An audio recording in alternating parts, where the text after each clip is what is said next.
Pagi menyelinap pelan ke desa angker. Kabut tipis masih menggantung di atas selokan dan suara ayam jantan memecah keheningan. Radit berjalan cepat menuju rumah Pak Bayan, bukan karena ia ingin menghindari ejekan orang, melainkan karena hatinya penuh pertanyaan yang menyesak. Setelah malam di hutan dan tatapan Ki Suro, rasa ingin tahunya sudah berubah menjadi kebutuhan. Ia harus tahu asal-muasal semua ini, dan apa kaitannya dengan namanya, hadirnya dia dalam mimpi. Rumah Pak Bayan berdiri lebih tinggi dari rumah-rumah lain. Rumah kayu berlantai 2 dengan beringin tua di depan, yang akarnya melilit batu seperti memeluk sesuatu yang lama. Radit mengetuk pintu, lalu masuk ketika pintu itu dibuka oleh lelaki berkumis tebal yang matanya menyiratkan kelelahan usia, namun tetap waspada. "Radit," sapa Pak Bayan pelan. "Kau datang pagi-pagi. Tidakkah kau lelah setelah..." Ia menahan kata-katanya, menatap wajah Radit yang masih berlinang bekas keringat dan matanya merah karena kurang tidur. "Kubilang tadi malam kau tidak usah ikut-ikut urusin orang dewasa." Radit menunduk, namun suaranya tegas. Tidak lagi seperti pemuda yang sama yang biasa menerima cemoohan. "Aku melihat ritual, Pak. Ki Suro. Dia ada di sana. Dia menangkap Sari." Suaranya tercekak. "Aku harus tahu siapa dia. Kenapa ia menyerang desa kita?" Pak Bayan menghela napas panjang. Ia menutup pintu pelan, lalu menuntun Radit masuk ke ruang tamu sederhana yang dindingnya dipenuhi jejak waktu. Foto-foto hitam putih, kain kuno, dan beberapa benda yang tampak seperti jimat. Di pojok, ada sebuah lemari kayu kecil yang kunci pintunya sudah usang. "Aku tahu," kata Pak Bayan akhirnya. "Cerita ini memang sudah ada sejak lama, tapi bukan hal yang mudah untuk dibicarakan." Ia duduk, menatap Radit, lalu menambahkan, "Kau bukan anak baru di desa. Kau lahir di malam badai. Ibu kau menaruhmu di depan gubuk bidan saat semua orang ketakutan. Sejak itu, aku memperhatikannya. Kami merahasiakan garis keturunanmu karena alasan baik." Radit menahan napas. Selama ini ia tidak pernah menanyakan asal-usulnya secara gamblang. Kata-kata Pak Bayan menempelkannya pada memori kosong yang sejak dulu ia rasakan seperti lubang. "Aku, ibuku, ayahku." Suaranya nyaris bisik. "Apa mereka?" Pak Bayan menunduk, wajahnya menegang. "Ibumu bernama Sumi. Ayahmu, aku tidak ingin menyebut nama sekarang. Mereka bukan lagi di antara kita karena suatu peristiwa lama. Aku yang menguburkan rahasia itu demi keselamatanmu." Ia memandangi Radit lama, seolah menimbang apakah harus membuka lebih banyak. Lalu ia berdiri dan mengambil kunci dari lehernya. Ia membuka lemari kecil itu, mengeluarkan sebuah peti kayu berlapis debu. Saat tutup peti diangkat, aroma dupa tua dan rempah bau muncul. Di dalamnya tertata sebuah keris berwarna gelap dengan sarung yang diukir motif awan, selembar kain merah pudar dengan simbol aneh, dan sebuah gulungan kulit kayu. Naskah kuno bertuliskan huruf-huruf yang sudah hampir pudar. Radit menyentuh keris itu dengan tangan gemetar. Badannya seperti ditusuk listrik halus. Keris itu terasa hangat, seolah memiliki denyut. Ia teringat pada mimpi di bawah pohon emas, sentuhan lembut seorang leluhur. Jantungnya berdetak kencang. "Ini keris leluhurmu," kata Pak Bayan. "Namanya keris Prasetya. Dulu, ketika Ki Suro belum menjadi bayang-bayang yang menghantui kita, ia hanyalah seorang pandai ilmu, seorang guru yang salah jalan. Dulu ia mengalirkan ilmu pada orang banyak, namun suatu ketika ia menengok ke jurang gelap. Ia mempelajari ilmu jin, ilmu paksaan, ilmu yang menjadikan manusia pusat kebencian. Ia ingin menguasai nyawa dan kematian. Ia ingin menjadikan dirinya tak tergoyahkan." Pak Bayan berhenti, menyesap udara sebentar. Matanya berkaca-kaca namun suaranya tetap tegas saat melanjutkan. "Dahulu Kiki di desa berkumpul. Kakekmu, Ki Lurah Arya, bersama beberapa orang yang berani menghadapinya. Mereka mengadu ilmu melawan ilmu. Namun Ki Suro tidak seperti manusia biasa. Ia memanggil makhluk-makhluk yang tak terlihat, dan hampir semua yang berhadapan dengannya gugur. Ki Lurah Arya tidak memilih jalan yang sama dengan dia. Ia menggunakan ilmu pernapasan, ilmu yang menenangkan dan menyeimbangkan. Dengan kekuatan itu dan keris prasetya, ia menyegel Ki Suro ke dalam sebuah benda yang kini tak berwujud jelas lagi bagi orang yang tak memahami. Mereka menutup segel dengan doa dan pusaka, namun itu bukan satu kali. Segel harus dirawat turun-temurun oleh keturunan. Dan kau adalah keturunan terakhir dari garis itu. Radit mendesah, kata-kata itu berat menyeruak ke dalam dada. Jadi, leluhurku menyegel Ki Suro. Lalu kenapa sekarang ia muncul lagi? Apapun yang memanjang akan longgar jika tidak diikat kembali. Segel itu melemah, entah karena kelalaian generasi lalu atau karena Ki Suro sendiri mencari celah. Lama-lama energi gelap meresap ke sekitar, mencari jalan keluar. Ki Suro tidak sepenuhnya bebas, namun cukup kuat untuk menggerakkan pengikut, menculik, menimbulkan ketakutan. Ia mencari satu hal, darah yang pernah mengikatnya pada waktu itu. Ia ingin memutus tiap unsur yang mengikatnya pada dunia ini.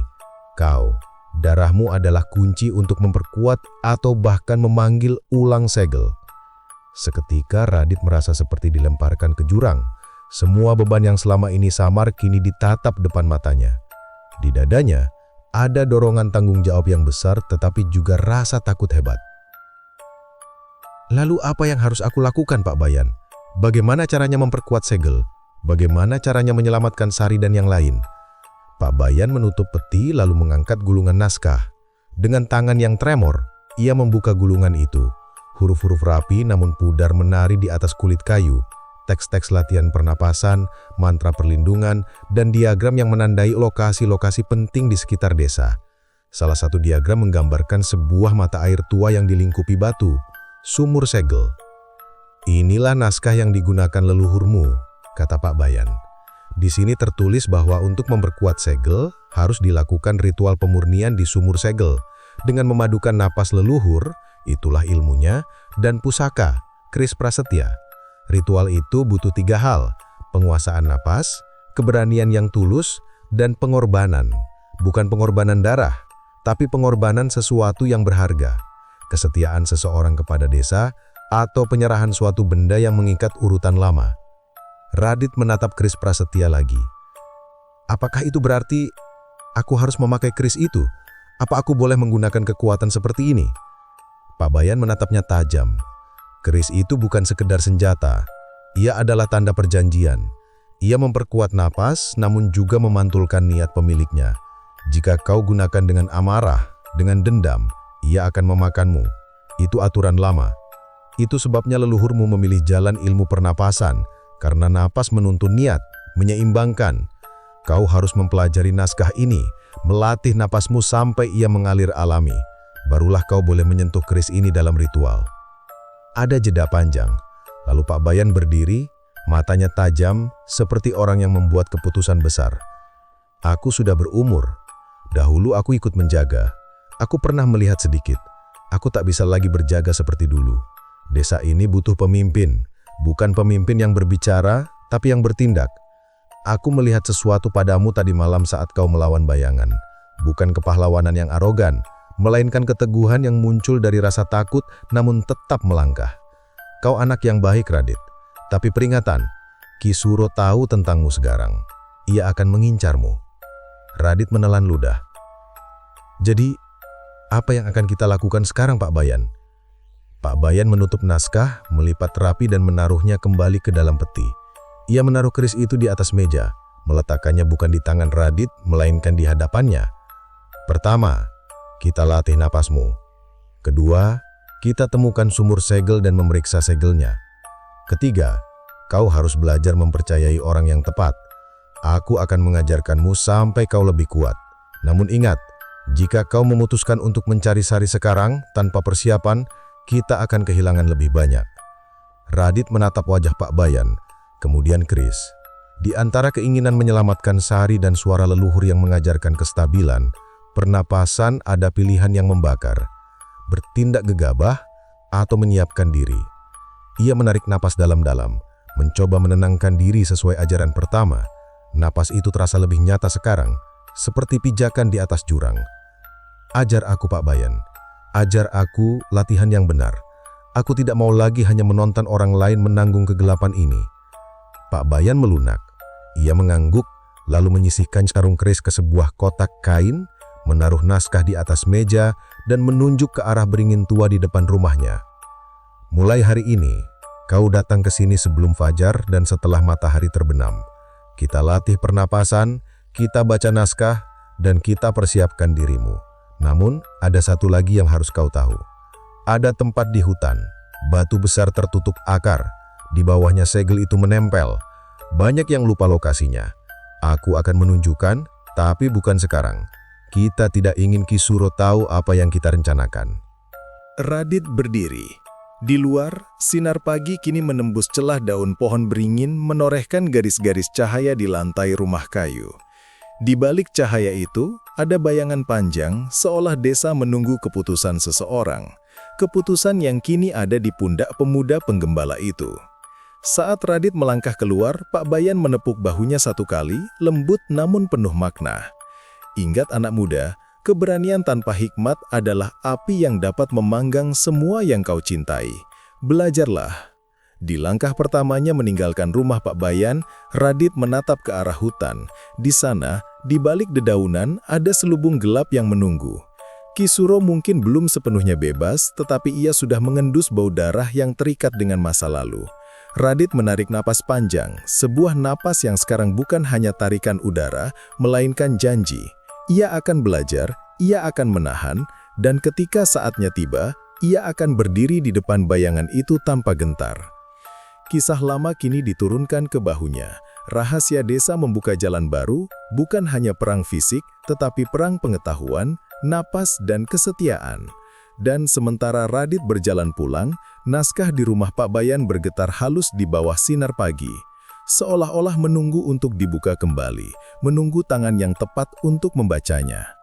Fajar pertama setelah pertemuannya dengan Pak Bayan terasa berbeda. Radit bangun sebelum ayam jantan berkokok. Hatinya masih penuh gelisah, tapi juga ada tekad yang mulai berakar. Ia bergegas menuju rumah Pak Bayan, dengan wajah masih letih namun langkahnya mantap. Beringin tua di depan rumah Pak Bayan berdiri seperti raksasa bisu. Akar-akarnya mencengkeram tanah, menjalar seperti naga tidur. Saat Radit tiba, Pak Bayan sudah menunggu dengan mengenakan kain putih sederhana, membawa sebuah kendi air dan dupa yang menyala tipis.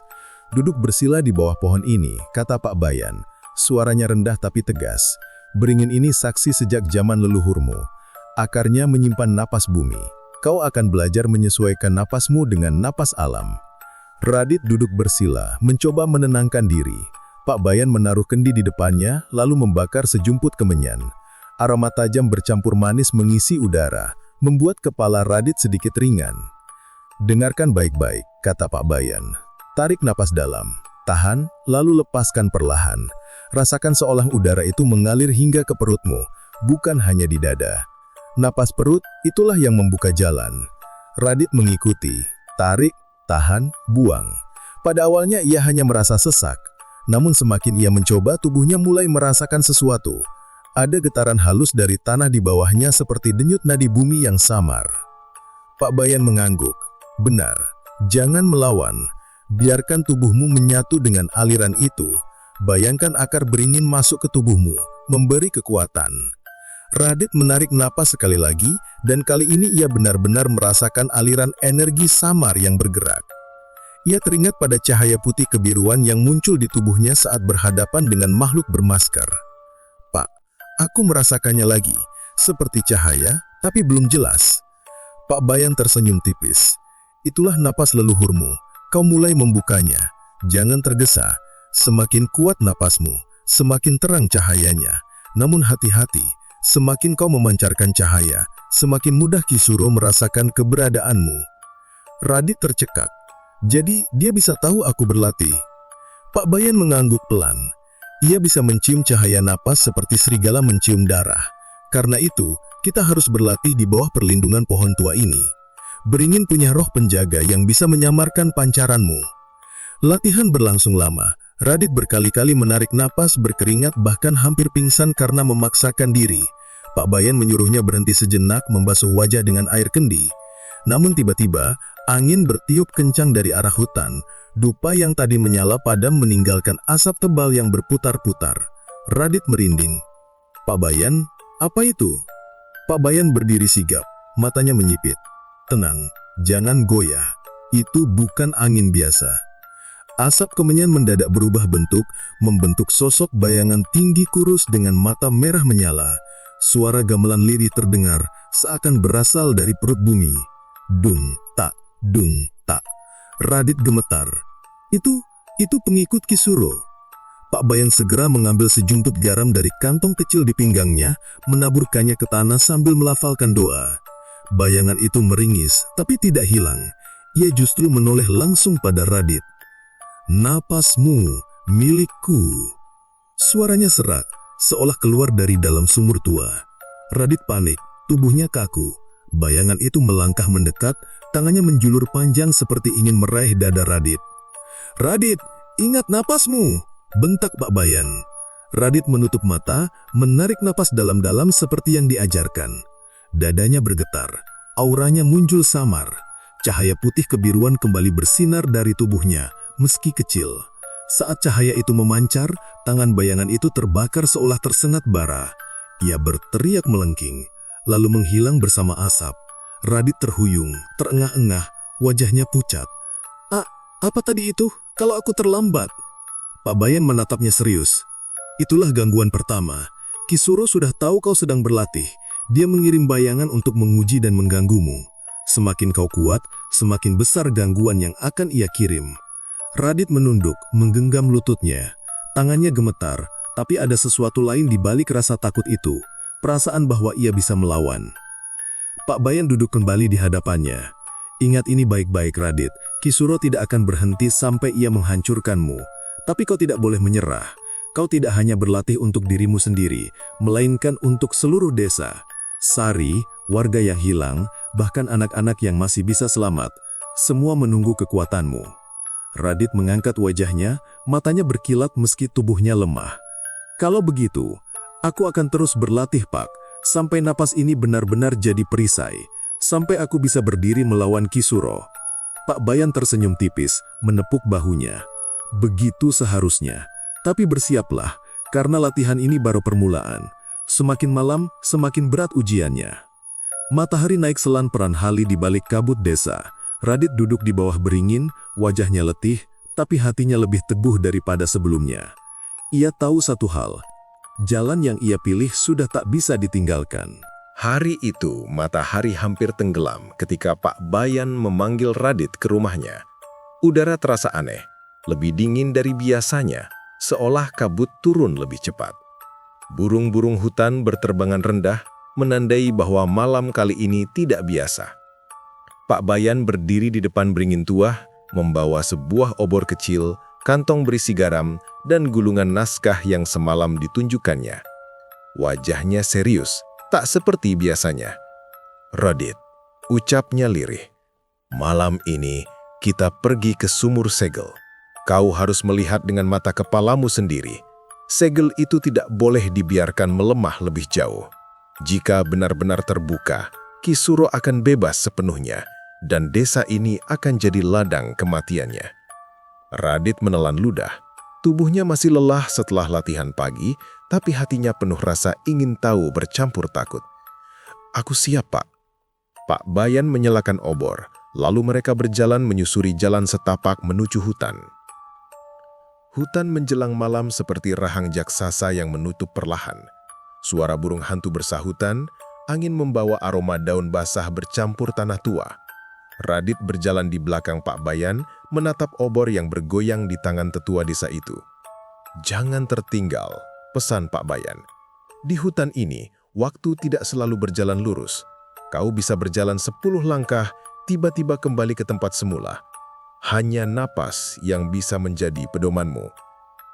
Radit teringat ajaran leluhurnya dalam mimpi. Ia menarik napas pelan, mencoba menyeimbangkan langkahnya. Aneh, setiap kali ia fokus pada napas, jalan di hadapannya tampak lebih jelas, meski hutan gelap gulita. Setelah hampir setengah jam berjalan, mereka tiba di sebuah area terbuka. Di tengahnya berdiri sebuah batu besar berlumut, akar-akar beringin merambat menutupinya. Di bawah batu itu ada lubang gelap, seolah pintu menuju perut bumi. Pak Bayan menunjuk. Itulah sumur segel. Radit mendekat. Lubang itu dilingkari batu berlumut dengan ukiran samar, hampir hilang dimakan usia.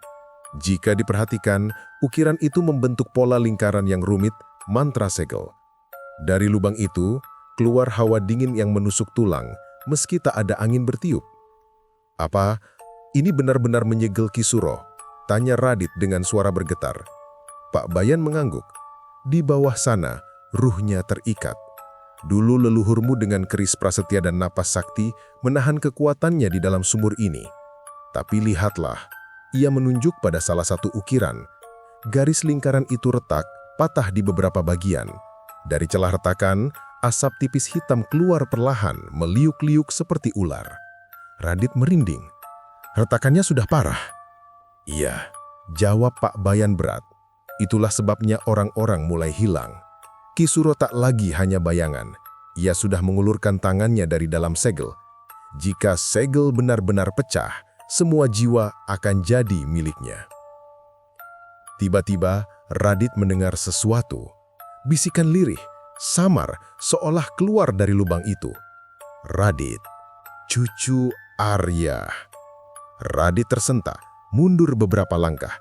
"Pak Bayan, ada suara memanggilku." Pak Bayan menatap tajam ke arah sumur. "Jangan dengarkan, itu bukan leluhurmu, tapi Ki Suro yang mencoba menipumu."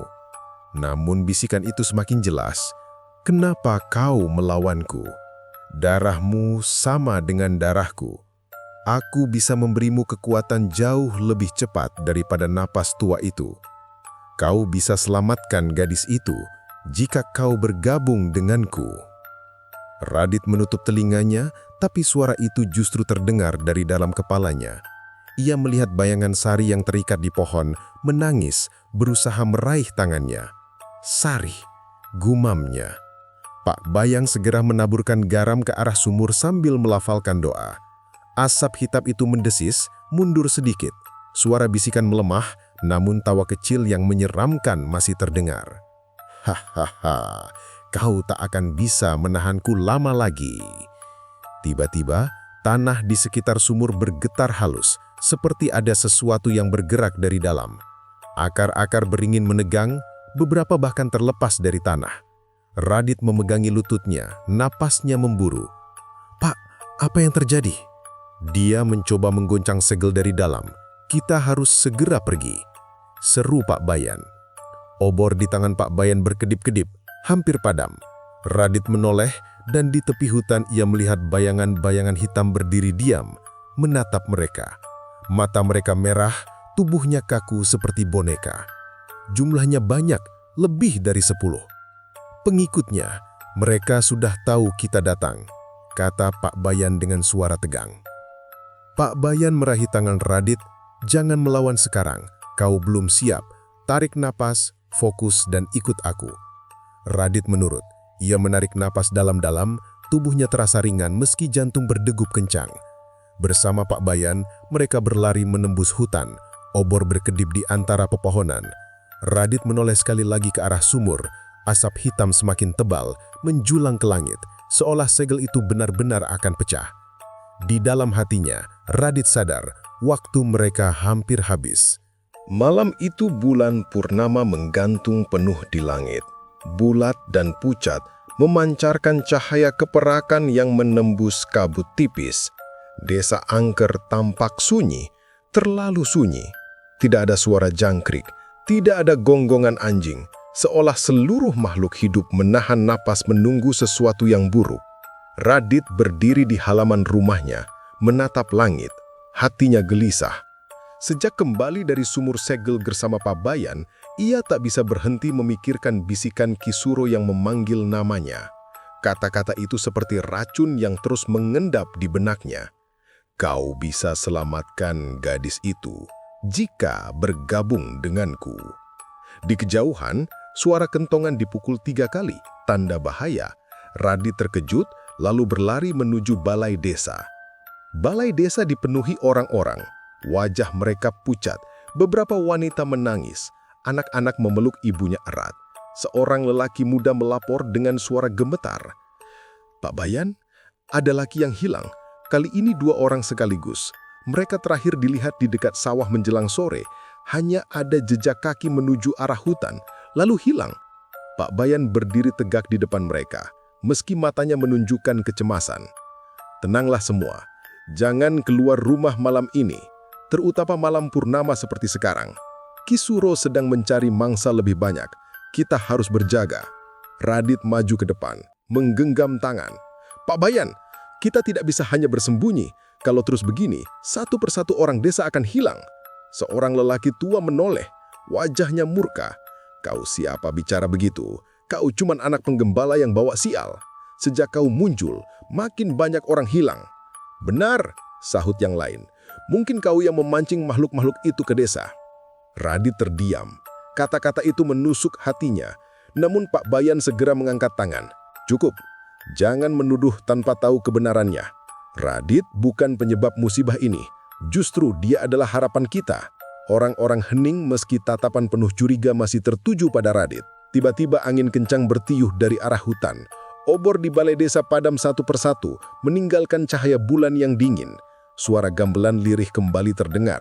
Kali ini lebih keras, seolah dimainkan tepat di tengah desa. Dung, tak, dung, tak. Anak-anak menangis. Orang dewasa berhamburan panik. Dari kejauhan, muncul kabut hitam pekat yang merayap mendekati desa. Pak Bayan berteriak, "Semua masuk rumah! Tutup pintu rapat-rapat! Jangan keluar sampai aku katakan aman!" Radit menatap kabut itu dengan tubuh bergetar. Di dalam kabut itu, ia melihat bayangan tinggi kurus berjalan perlahan, disusul puluhan pengikut bermata merah. Mereka bukan hanya bayangan samar, melainkan benar-benar muncul di desa. "Pak Bayan, mereka datang langsung ke sini." Pengikut Ki Suro bergerak kaku seperti boneka, namun jumlah mereka banyak. Mereka melangkah masuk ke halaman balai desa, menatap dengan tatapan kosong yang menyeramkan. Pak Bayan mencabut sebilah keris kecil dari pinggangnya.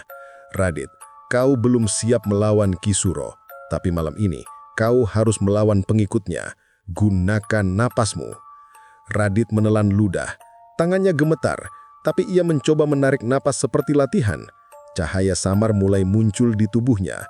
Saat salah satu pengikut melompat ke arahnya dengan mata merah menyala, Radit mengibaskan tangan secara refleks. Brush! Hembusan napasnya berubah jadi energi yang mendorong makhluk itu hingga terpental ke tanah. Orang-orang desa yang melihat ternganga. Dia benar-benar bisa melawan mereka, bisik salah seorang warga. Namun jumlah pengikut Ki Suro terlalu banyak. Mereka terus menyerang dari segala arah. Radit menangkis semampunya. Tubuhnya sudah berkeringat deras. Pak Bayan menaburkan garam dan membaca doa, membuat beberapa pengikut terbakar dan lenyap. Tapi sisanya masih banyak. Tiba-tiba, kabut hitam terbelah. Dari dalamnya muncul sosok bayangan raksasa, tinggi, dengan wajah menyerupai tengkorak hitam. Matanya merah darah, suaranya berat dan menggelegar. "Radit!" Suara itu bergema, membuat tanah bergetar. Itulah bayangan Ki Suro, bukan tubuh utuhnya, melainkan perwujudan kekuatan dari dalam segel. Orang-orang desa berteriak ketakutan, beberapa pingsan di tempat. Radit gemetar, lututnya hampir tak sanggup berdiri, tapi ia menggertakkan gigi, mengingat pesan leluhur. Jangan takut, napas adalah cahaya. Ia menarik napas panjang, lalu menghembuskan sekuat tenaga. Cahaya putih kebiruan keluar lebih terang dari sebelumnya, menabrak kabut hitam. Untuk sesaat, bayangan Ki Suro terhenti, namun suara tawanya menggema. "Hahaha, bagus, darah Arya. Semakin kau berusaha, semakin aku menginginkanmu. Kau milikku." Bayangan itu mengulurkan tangan raksasa, mencoba meraih Radit. Pak Bayan berlari ke samping Radit, menancapkan keris kecilnya ke tanah sambil berteriak doa panjang. Sebuah cahaya kuning keemasan muncul, membentuk lingkaran perlindungan. Tangan bayangan Ki Suro terpental, kabut hitamnya buyar sementara. Tapi Pak Bayan jatuh berlutut, wajahnya pucat. "Aku tidak bisa menahannya lama. Radit, dengarkan aku. Kau harus kuatkan napasmu lebih jauh. Hanya kau yang bisa menyegelnya lagi." Radit menatap bayangan raksasa itu. Hatinya bergejolak antara takut dan tekad. Malam purnama itu menjadi saksi. Pertempuran sebenarnya baru saja dimulai. Kabut hitam makin pekat menutup cahaya bulan purnama. Suara gamelan menyeruak semakin keras, seolah dipukul ribuan tangan tak terlihat. Desa Angker kini bukan lagi tempat aman, melainkan medan perang antara cahaya dan kegelapan. Radit berdiri di tengah lingkaran cahaya yang dibuat Pak Bayan. Tubuhnya gemetar, namun matanya menyalak berani. Di sekeliling mereka, pengikut Kisuro meraung dengan suara tak wajar, memukul-mukul tubuh mereka sendiri sebelum menyerbu dengan mata merah menyala. "Radit!" seru Pak Bayan dengan napas tersengal. "Fokuslah, kau harus menyalurkan napasmu ke keris ini. Hanya dengan begitu, kita bisa memukul mundur bayangan Kisuro malam ini." Radit menatap keris kecil yang tertancap di tanah. Cahaya samar masih menyelimutinya. "Tapi, aku belum bisa, Pak. Aku belum menguasainya." Pak Bayan menatap Radit dengan tegas. "Jangan bilang belum bisa. Kalau kau menunggu siap, desa ini sudah hancur." Bayangan raksasa Kisuro mengguncang tanah dengan suara tawa menyeramkan. "Hahaha, kalian tak lebih dari semut melawan api. Lihatlah." Dengan satu gerakan tangannya, puluhan pengikutnya meloncat bersamaan, menyerbu lingkaran cahaya. Tubuh mereka terbakar ketika menyentuh batas perlindungan, tapi jumlahnya tak surut. Setiap kali satu hancur, kabut hitam membentuk yang baru. Pak Bayan memejamkan mata, keringat bercucuran di wajahnya. Ia merapal doa, menahan lingkaran agar tidak pecah. Cahaya keris berkedip lemah. Radit menggertakkan gigi, lalu menghela napas panjang. Ia mencoba mengingat ajaran leluhurnya di mimpi. "Jangan takut, tarik napas, biarkan menjadi cahaya." Ia mendekati keris, menaruh kedua tangannya di gagang. Seketika, hawa panas mengalir ke tubuhnya. Cahaya biru muda merambat dari dadanya ke bilah keris. "Pak, aku bisa merasakannya." Pak Bayan tersenyum samar. "Bagus, lanjutkan." Namun tiba-tiba, bayangan Kisuro menurunkan tangannya, menciptakan pusaran kabut hitam yang melingkar seperti angin puting beliung. Pusaran itu menghantam lingkaran perlindungan dengan keras. Brak! Cahaya lingkaran retak. Radit terdorong jatuh. Keris hampir terlepas dari genggamannya. Pak Bayan segera menahan dengan tubuhnya. Ia memeluk keris itu sambil memaksa dirinya berdiri. Cahaya tubuhnya mulai redup, tapi ia tersenyum pada Radit. "Dengar aku baik-baik, Radit. Ini saatnya kau percaya pada dirimu." Radit berlutut, menahan tangis. "Tidak, Pak. Jangan lakukan apa yang kupikirkan." Pak Bayan mengangkat keris tinggi-tinggi. Tubuhnya memancarkan cahaya emas yang makin lama makin terang. "Untuk desa ini, untukmu, aku harus melakukan ini." Bayangan Kisuro meraung keras, menyadari apa yang akan terjadi. "Tidak, orang tua busuk, jangan berani." Pak Bayan menancapkan keris ke tanah dengan sekuat tenaga sambil menyeriakan doa terakhirnya. "Wahai Sang Hyang Jagatrana, jadikan tubuhku perisai, jadikan jiwaku segel sementara." Seketika cahaya emas menyilaukan meledak dari tubuhnya. Gelombang energi menyapu seluruh desa. Pengikut Kisuro menjerit sebelum meledak menjadi abu hitam. Kabut pekat terbelah. Bayangan raksasa Kisurup terdorong mundur ke arah hutan. Suara gamelan terhenti mendadak. Malam hening, hanya tersisa suara napas Radit yang terengah-engah. Radit membuka matanya perlahan. Di hadapannya keris masih tertancap di tanah, kini memancarkan cahaya lembut. Namun Pak Bayan terbaring di sampingnya. Tubuhnya perlahan berubah menjadi butiran cahaya emas yang terbang ke udara. "Pak, jangan tinggalkan aku." Suara Radit serak, matanya berkaca-kaca. Pak Bayan tersenyum tenang. "Kau sudah siap, Radit. Jangan ragukan dirimu lagi. Ingat, Kisuro bisa dihancurkan hanya dengan cahaya dari dalam hatimu. Tubuhnya hancur menjadi cahaya, lenyap bersama angin malam. Radit berteriak putus asa, "Pak!" Suara teriakan yang menggema di langit malam bercampur dengan isak tangis yang akhirnya ia biarkan keluar. Desa sunyi. Warga perlahan keluar dari rumah, menatap Radit yang masih berlutut di samping keris bercahaya. Wajah mereka antara takut dan kagum. Kini Radit berdiri sendirian. Pak Bayan telah pergi. Dan mulai malam itu, ia tahu tidak ada lagi tempat bersembunyi. Takdirnya sebagai penerus leluhur telah resmi dimulai.